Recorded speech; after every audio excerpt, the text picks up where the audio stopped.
प्रस्तुत है व्यंग्य सम्राट हरिशंकर परसाई द्वारा विरचित व्यंग्य भूत के पांव पीछे। मैं पेंशन और पुरानी यादों पर गुजर करने वाले एक वृद्ध रिटायर्ड सज्जन के पड़ोस में रहता था। पड़ोसी से नमस्कार और श्वेत केसों का सम्मान, शिष्टाचार के इन दो तत्वों के कारण मुझे इनके पास घंटों बैठना पड़ता। मैं वहाँ से निकलता तो नमस्कार करता, नमस्कार करते ही बुला लिया जाता, बुलाकर बिठा लिया जाता और बिठाकर उनके बीते समय की गाथाओं का श्रोता बनाया जाता। मैं उनकी आत्मकथा सुनता और फिर शहर में कहीं अन्यत्र मकान ढूंढने निकलता। बड़ी दूर से वे शुरू करते, परसाई जी, सन 1922 की बात है।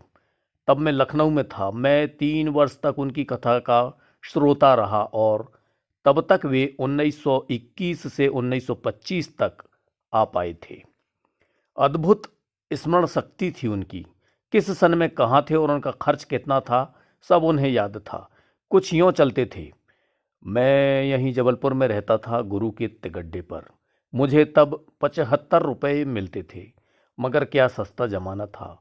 अब मेरे ही यहाँ 4 आदमी थे और खर्च यही समझ लो, 10 रुपये का अनाज, 5 रुपया मकान किराया, 1.5 रुपये का घी उस वक्त 8 आने सेर मिलता था।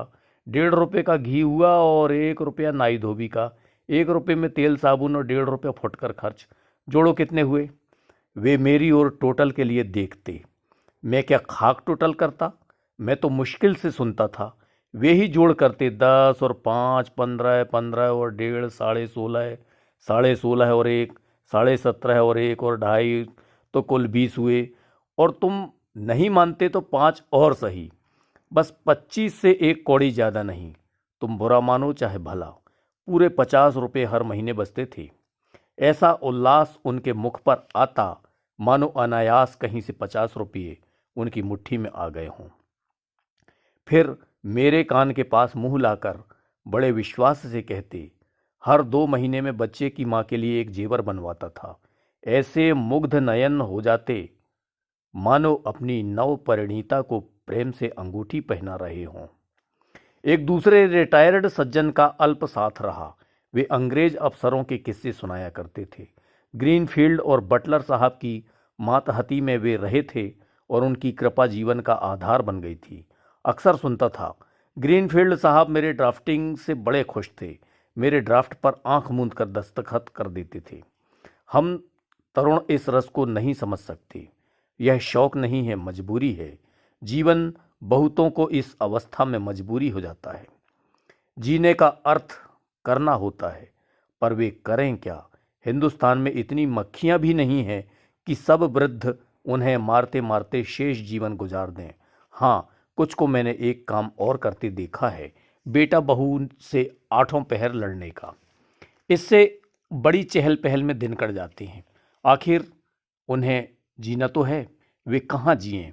वर्तमान जिसमें आशा उत्साह नहीं, महत्वाकांक्षा नहीं, बल नहीं, सामर्थ्य नहीं, उन्हें बड़ा भयावना लगता है। वे भूत में भाग जाते हैं। भूत का कंबल ओढ़कर ये वर्तमान की ठिठुरन से बचते हैं। ये सहानुभूति के अधिकारी हैं, पर एक और प्रकार के अधिकारी होते हैं जिनकी हर बात हमारे ज़माने से शुरू होती है। ये वर्तमान के सब कुछ को बड़ी हिकारत से देखते हैं और विगत के सब कुछ को श्रेष्ठ समझते हैं। कुछ इस तरह बातें होती हैं इनकी। आजकल की लड़कियां मुंह उघारे सड़कों पर घूमती फिरती हैं। हमारे ज़माने में घर से बाहर पैर रखने की मजाल नहीं थी। आजकल के मास्टर तो बस, हमारे ज़माने में मास्टर को देखता तो लड़का पेशाब कर देता था। आजकल का कपड़ा तो एकदम रद्दी होता है। हमारे ज़माने में एक कपड़ा 3 पीढ़ियाँ पहनती थी। ऐसे लोग भूत होते हैं। भूत के पांव पीछे होते हैं, ऐसा कहा जाता है। कुछ लोगों के दिमाग के पांव पीछे होते हैं। ये मानसिक भूत हुए। इनके लिए जो बीत गया वह परम श्रेष्ठ होता है। वर्तमान अत्यंत हेय और उनकी यह कृपा है कि वे वर्तमान में जीकर उसे गौरवान्वित कर रहे हैं। ऐसे एक भूत एक दिन हमारे ज़माने के कपड़े, फर्नीचर, मास्टर, प्रोफेसर, बैल और कुत्ता आदि की तारीफ कर रहे थे। बातें भेड़ा घाट के जलप्रपात पर होने लगी। मैंने कहा, लगभग 50 फीट ऊपर से पानी गिरता है। वे फौरन बोले, अरे अब क्या रखा है भेड़ा घाट में, हमारे ज़माने में 100 फीट ऊपर से गिरता था। उनका ज़माना कोई प्रागैतिहासिक काल नहीं था। हमसे 20-25 साल बड़े होंगे।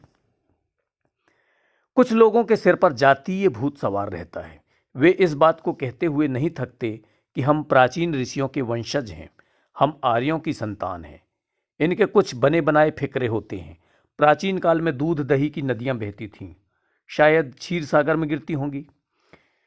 यह आर्यों की भूमि है, तपोभूमि है। 8 पहर सामगान होता था। हरिश्चंद्र ने सत्य के लिए सब कुछ दे दिया। राम से राजा, सीता सी नारी, भरत सा भाई, भीष्म से वीर। यह सब गर्व का कारण हो सकता है, इसमें हमें कोई ऐतराज नहीं। पर यह भूत बनकर सिर पर सवार हो, तब तर्क का तंत्र मंत्र फूंक कर भूत उतारना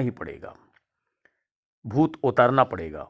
इनसे अगर कहें कि उस युग में आदमी स्त्री तक को जुए के दांव पर लगा देता था, एक धोबी के कहने से ही पत्नी को त्याग देता था, तो वे कहने वाले को पापी और जाति द्रोही करार देंगे। एक भूत से मैंने एक दिन कहा, राम ने तपस्या करने वाले शूद्र का मस्तक काट लिया। बेचारे शूद्र उस युग में कितने पद दलित हो गए थे, कैसा अन्याय था। तो मुझे जवाब मिला, अब तो यह खराब जमाना आ गया है, वरना ऐसा कहने वाले का भी सिरच्छेद हो जाता। एक दिन चौराहे पर व्यावसायिक कथावाचक कथा के बीच में प्रसंग निकालकर प्राचीन काल की आसूर्यम पश्या नारियों की प्रशंसा और वर्तमान शिक्षिता नारियों की निंदा कर रहे थे। सूरज की किरण जीवन भर नहीं मिलती थी उन्हें। पति के सिवा किसी अन्य पुरुष का जीवन में मुंह नहीं देखती थीं, घर से बाहर नहीं जाती थीं, इतनी लज्जाशील होती थीं। और अब मुंह खोले घूमती हैं, कॉलेज जाती हैं, सिनेमा जाती हैं, लाज शर्म सब गई। इसी समय एक 17-18 साल की लड़की सड़क पर से साइकिल पर निकली।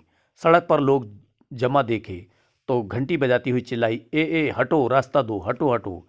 भीड़ में हलचल हुई, रास्ता बना और लोगों के तितर बुतर होने से कथा थोड़ी देर रुक गई। मुझे लगा जैसे हमारे रास्ते को रोके हुए भूत को वर्तमान ललकार कर कह रहा, ए हटो, रास्ता दो। हर युग के भूत से वर्तमान की कुश्ती हुई है। कालिदास की अवहेलना जब केवल उनकी नवीनता के कारण होने लगी, तो उन्हें ललकारना पड़ा कि जो पुराना है वही श्रेष्ठ नहीं है। प्राचीन के गीत और प्राचीन की पूजा जाति को आवश्यक है, पर इससे शक्ति और प्रेरणा मिले तो ठीक है। पर कुछ लोग वर्तमान के सूर्य के प्रकाश में काम नहीं करना चाहते, भूत की चादर ओढ़े टांगें फैलाकर सो जाते हैं। बौना आखिर अपने पूर्वज की 6 फुटी तस्वीर कब तक दिखाता फिरेगा और इससे उसका कद कैसे बढ़ेगा। एक दिन मैंने देखा कि एक तगड़ा लड़का सड़क पर से अपने बरामदे में खड़े दूसरे लड़के को ललकार रहा था, हिम्मत हो तो बाहर आकर लड़ ले। और वह दूसरा लड़का वहीं बरामदे में से उसे मुंह चिढ़ा रहा था। भूत के गीत गाने वाले और वर्तमान में अकर्मण्य रहने वाले मुझे उस बरामदे वाले लड़के की तरह लगते हैं। बाहर मैदान में ताल ठोंकते हुए वर्तमान से भिड़ने की हिम्मत इनमें नहीं होती। ये भूत के बरामदे में से उसे मुंह चिढ़ाते हैं। आप सुन रहे थे परसाई जी द्वारा विरचित व्यंग्य भूत के पांव पीछे। सुनने हेतु शुक्रिया। थैंक्स।